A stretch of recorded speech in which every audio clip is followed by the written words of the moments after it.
America যদি জাপানের মতো ইরানেও পারমাণবিক বোমা মারে তবে প্রথম আঘাতেই কত মানুষ মারা যাবে সেটা কি আপনি জানেন? মানব ইতিহাসের সবচেয়ে ভয়ঙ্কর দৃশ্যগুলোর একটি ঘটতে পারে যদি কখনো ইরানের উপর পারমাণবিক হামলা হয়। বিশ্লেষকদের আশঙ্কা, প্রথম আঘাতেই প্রাণ হারাতে পারে 10 থেকে 15 কোটি মানুষ। শুধুমাত্র মৃত্যুই হবে না একমাত্র পরিণতি, অনেকে মুহূর্তের মধ্যেই তাপের তীব্রতায় বাষ্পে পরিণত হয়ে যাবে। ধরা যাক সেই বোমা পড়ল তেহরানের উপর, সেকেন্ডের ভেতরেই পুরো শহর পরিণত হবে ধ্বংসস্তূপে। বিস্ফোরণের তাপ ও তেজস্ক্রিয়তার ঢেউ ছড়িয়ে পড়বে আশেপাশের বিস্তীর্ণ এলাকায়, ইস্পাহান থেকে শুরু করে আরো দূরবর্তী অঞ্চল পর্যন্ত। মানুষের শরীরে তখন শুরু হবে ভয়ঙ্কর প্রতিক্রিয়া। প্রচন্ড তাপে প্রথমে উঠবে দগদগে ফুসকা, তারপর চামড়া খসে পড়তে থাকবে যেন ঝরে পড়েছে কাগজের টুকরো। কয়েক মুহূর্তের মধ্যেই সভ্যতার এক বিশাল নগরী পরিণত হবে মৃত্যু আর ধ্বংসের নীরব মরুভূমিতে।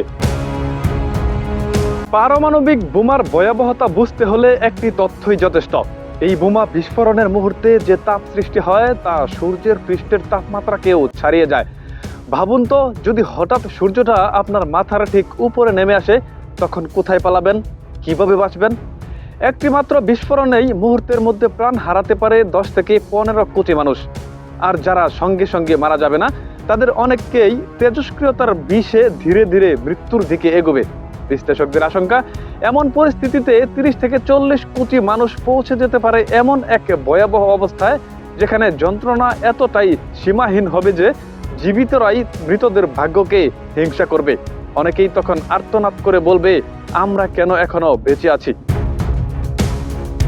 আজকের আধুনিক পারমাণবিক অস্ত্র জাপানের হিরোশিমা ও নাগাসাকিতে ব্যবহৃত বোমার তুলনায় 1000 গুণ বেশি শক্তিশালী। সেই সময়ের ভয়াবহ ঘটনাও তখন অনেকের কাছে ছোট্ট গল্পের মতো মনে হতে পারে, যদি কেউ আধুনিক একটি পারমাণবিক বিস্ফোরণের দৃশ্য দেখতে পায়। পারমাণবিক যুদ্ধ কখনো ধীরে ধীরে এগোয় না, একবার শুরু হলেই মুহূর্তের মধ্যে পরিস্থিতি চূড়ান্ত পর্যায়ে পৌঁছে যায়। প্রতিটি দেশ তখন দ্বিধা না করে তাদের সবচেয়ে শক্তিশালী ও ধ্বংসাত্মক অস্ত্র ব্যবহার করতে চায়, কারণ সবাই জানে শত্রু যদি বেঁচে থাকে সে পাল্টা আঘাত করবেই। তাই এই যুদ্ধে কৌশল একটাই, প্রথম আঘাতেই প্রতিপক্ষকে সম্পূর্ণ অক্ষম করে দেওয়া। ইরানকে ঘিরে সাম্প্রতিক উত্তেজনা যদি সত্যি পারমাণবিক সংঘাতে গড়ায়, তবে কয়েক মুহূর্তেই কোটি কোটি মানুষের জীবন নিভে যেতে পারে। আর যারা বেঁচে থাকবে তাদের অনেকেই হয়তো আফসোস করবে কেন তারা তখনই মারা গেল না, কারণ সেই বেঁচে থাকাই হয়ে উঠবে সবচেয়ে বড় অভিশাপ। বিস্ফোরণের পর আকাশে উঠবে বিপুল ধোঁয়া আর ছাই, সূর্যের আলো আর মাটিতে পৌঁছাতে পারবে না। শুরু হবে নিউক্লিয়ার উইন্টার, এক দীর্ঘ অন্ধকার ও শীতের সময় যার শেষ কবে তা কেউ জানে না। বৃষ্টি থেমে যাবে, ফসল জন্মাবে না, উর্বর জমিও হয়ে উঠবে বন্দা। তেজস্ক্রিয় ছাই ছড়িয়ে পড়বে পাহাড়, নদী আর উঁচু ভূমিতে। সেখান থেকে বিষ মিশে যাবে নদীর পানিতে।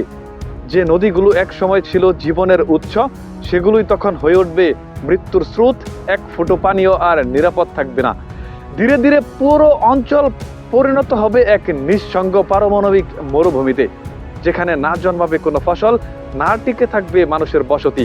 আর সেই তেজস্ক্রিয়তার প্রভাব শুধু যুদ্ধরত দেশে সীমাবদ্ধ থাকবে না, বাতাসের স্রোতে ছড়িয়ে পড়ে তা আঘাত হানতে পারে পুরো পৃথিবীতে।